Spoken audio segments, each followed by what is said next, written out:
Friday? Well, clearly they're struggling a little bit. They're struggling to find an identity. They've had a bunch of injuries. I think going to the San Diego State game, they had about 30 guys listed on their injury report. And it's tough to sustain anything when you have those type of concerns. They got dealt a tough hand in the offseason. They thought they were going to have an APR issue. The NCAA allowed players to transfer. They had some of their best players transfer. And then they told them, oh, by the way, we made a mistake. They didn't have to, and you guys are bowl eligible. That's tough for anybody. But Coach Houck has done a tremendous job. I think he, winning 8 games last year, he kind of proved, what kind of a coach he and his staff are. We know that even though they've struggled, they'll have their guys ready.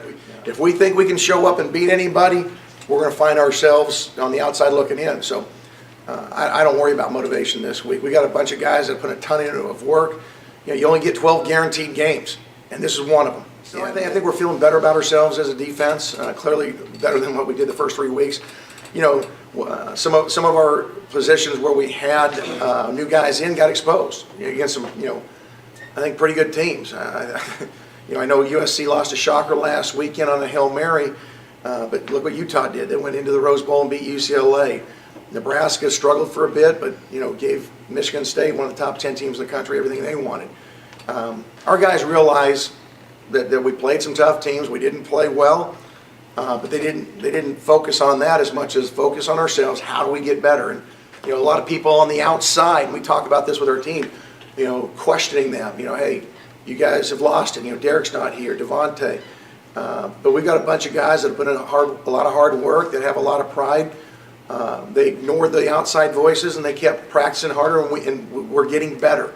We're not a finished product by any stretch right now, but I think we've got guys with really good leadership. Duran on defense, Harp on offense, among other guys that ignore the naysayers and say, hey, we've still got all of our goals and we're going to go out and attempt to accomplish them. Doesn't mean we're going to do it. No, we got to go out and execute. But I think the fact that we played the last 3 weeks, kind of ignoring what happened the first 3 weeks, speaks a lot to their character. Yeah, I'll tell you, there's 1 or 2 guys in this room that doesn't think we should be playing on Friday, but I kind of like that. With us playing on Friday, I was able to, grade our tape and start on UNLV. But at the same time, I had the games going on Saturday, and what an unbelievable weekend for college football. Starting on Thursday with Arizona doing what they did to Oregon. Of course, there was the oil can game on Friday. And there was a couple other games that maybe weren't as highly touted like the Mississippi games, but no, it was really neat to see that kind of havoc happen in college football. I think it speaks to the parity in our game. I mean, there's really good coaching all over the country now, and if you're not ready one week, anybody can win. It's really becoming closer and closer to not the NFL necessarily, but we're the top 20 teams. You just never know.